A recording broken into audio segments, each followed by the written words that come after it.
Hello. So I'm going to film this video about giving you tips and tricks on attending the 24 Hours of Le Mans as a English speaker. I think there's a lot of good tips and tricks out there online and stuff on how to attend, especially if you're an English speaker who doesn't speak any French like myself. So I thought I'd be that resource and share some advice I learned from going last year. I've been to a couple different races like the US Grand Prix in 2021.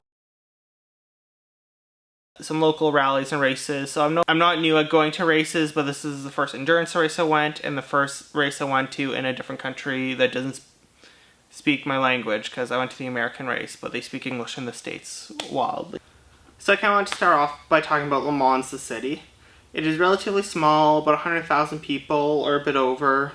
So to get to Le Mans from Paris is you can take a train, so they have an hour-long speed train or they have a 3-hour-long slow train.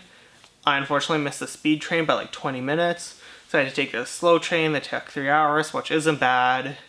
You can use your rail pass if you go there.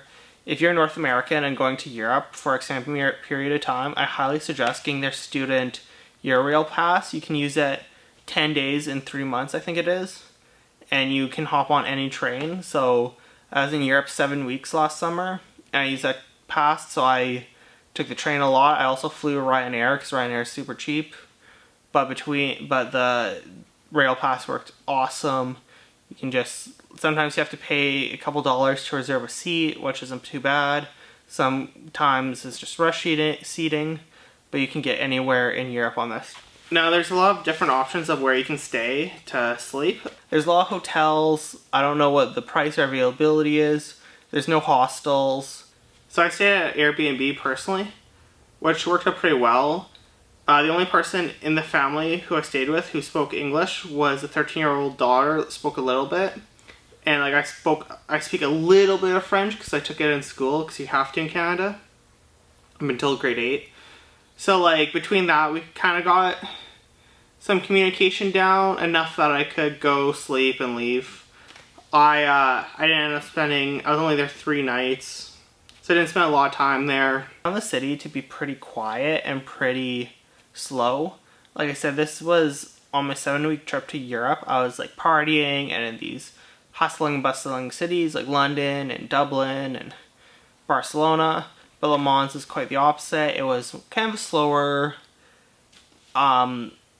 It definitely like got busier because of the race, but it was a slow city, which isn't a bad thing, but just know like there's not a ton going on, so I don't know if I would suggest going not during the race. Like there's probably a bit to see, but so to get to the track, I found the easiest way was a tram.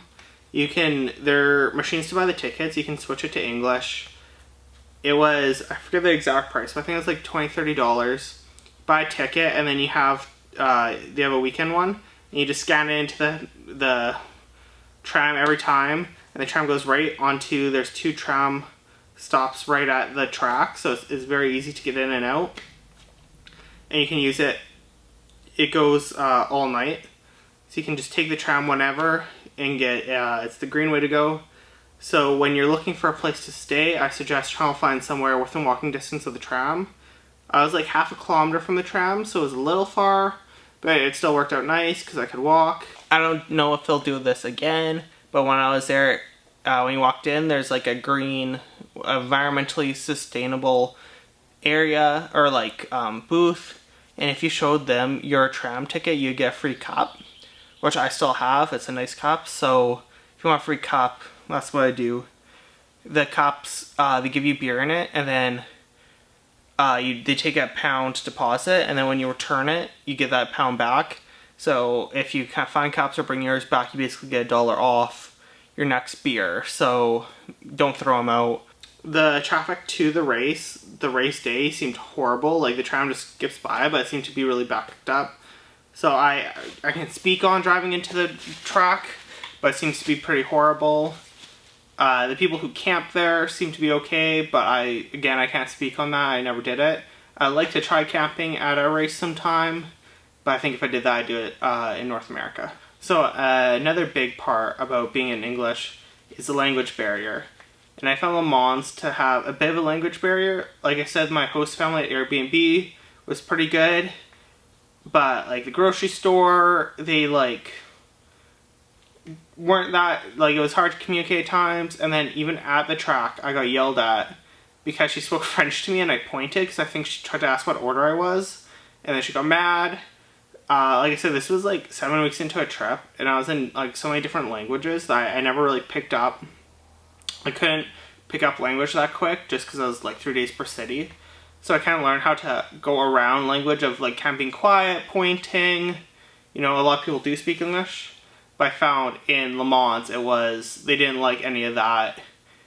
And if you spoke English, like most people did, they would get mad at you. So there is a bit of a language barrier, but, like, having French people mad at you is not the end of the world. That being said, there's definitely nice ones who will speak English and it won't be a big deal at all. But, you know, like anything, right?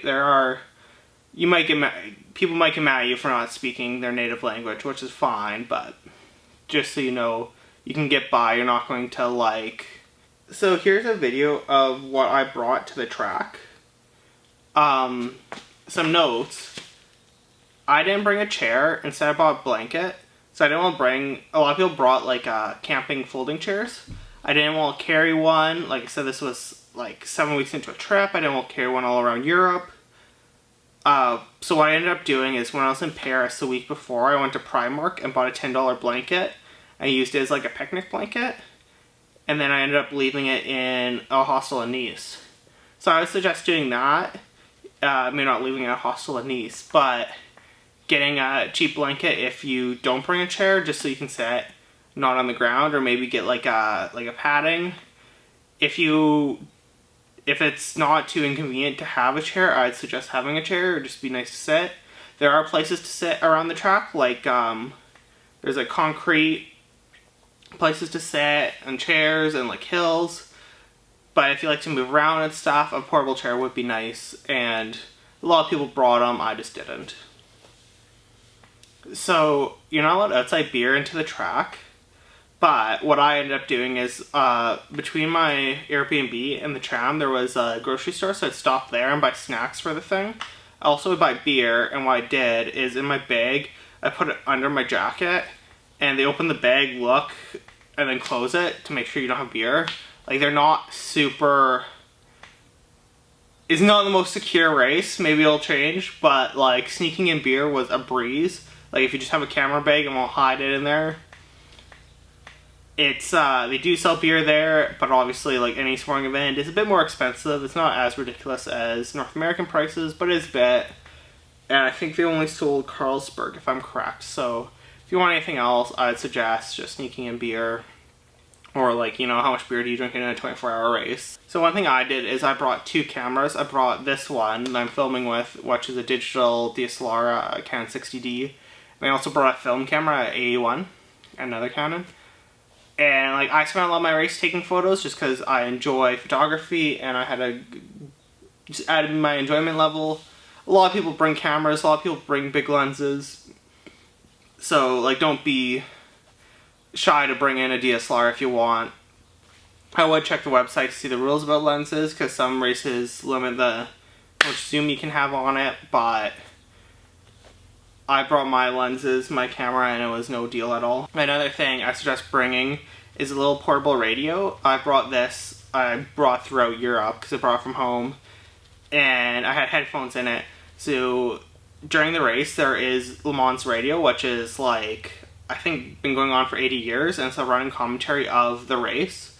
So I suggest bringing that just so you can hear, kind of know what's going on in the race. Like a little small radio works great for it, so you can kind of sit back, listen to it. I suggest headphones just so you're not sharing audio with everyone, but it works out well as you follow the race. You can buy these radios super cheap, so I suggest picking one up before you go. Oh, and the radio station is in English. I think there's a French version, but the English version wasn't hard to find. You can just Google the station number, and you can listen to it. So here's a little map of the track and where you can and can't be. So you're allowed to So you're allowed to be on most of the track, so it isn't a big deal to move around. During the opening, everyone kind of sits in their seat, but then after like 2 hours, everyone moves. In the middle of the night, they allow you in the main grandstand, so like that's where I was for part of it, just to see the cars and the pit stop. Can't at like, almost it was like 11 at night, but you can go kind of anywhere else. There's a lot of really cool turns. I kind of highlighted here where I ended up spending a lot of my time. A lot of cool turns. You can see the like historic, like the bridges, the Michelin stuff, the Porsche curves. Like there's a lot of iconic parts of this track that you can go and see. So at the track, there's also the Le Mans Museum, which is a very cool thing. You get in free with your ticket. Only once. Pro tip, there's a really nice washroom in it, so if you need to go to the washroom and don't use their gross outhouses that are all around, you can use that. So you can go in, and it doesn't take long, like 20 minutes to an hour. Hour's probably pushing it. But it's worth going if you're there. It has air conditioning. It's a nice little thing, and it comes free with your ticket. There's also a store in the museum that some cool things you can buy, so I'd suggest doing that. So at Le Mans, the washroom situation is a little gross. There's a lot of temporary outhouses that are supposed to be environmentally friendly and more compost. So they're a little gross, but not too bad, so you can figure it out. Also there's this carnival with a Ferris wheel and vendors and shops and other rides, and it's a good time. I like going at night. There's like a bar party scene thing there too, and then there's so it's a cool place, and there's stores. You can buy different merch. Well, I was a little obsessed with the Goodyear Blimp, so I went around and took a lot of photos of it, just because it's kind of a cool little thing. But so the Goodyear Blimp is there, and it's cool. The food and drink's pretty good. There's quite a bit of options. They get busy at times, but quite a bit of options, so you can easily do 4 meals there, or 3 meals there, or however long you want. So throughout the track too, there's water fill-ups. So if you get a cup or bring a water bottle, there are places you can fill up with water, kind of around the campgrounds especially. Also, right at the start of the race, it's really crowded, and right at the end, there's really crowded. But kind of after the first hour and before the 23rd hour, it kind of thins out. People kind of off do their own thing, so like you don't have to worry about big crowds really. So I got there like 2 hours before the start of the race to find my spot, so I could sit kind of at the pit start, and then I ended up leaving about 12 and then coming back about 9 in the morning to see the end. So I was gone about 8 hours. The math doesn't work out. I was gone about 8 hours of the 24 hours, but if I did it again, I think I'd try to push through the 24 just cause. But just know you have to be there a couple hours early, and you can't leave right away. It takes a couple hours to leave. So the 24-hour day is like, it'll be more like 30 hours at the track if you want to see the whole race. Maybe more like 28, but just so you know, either plan to be up for 28 hours or plan a break. Re-entry is not a big deal. Like I said, if you're on the tram line, you can just hop on, hop off. So that's what I did.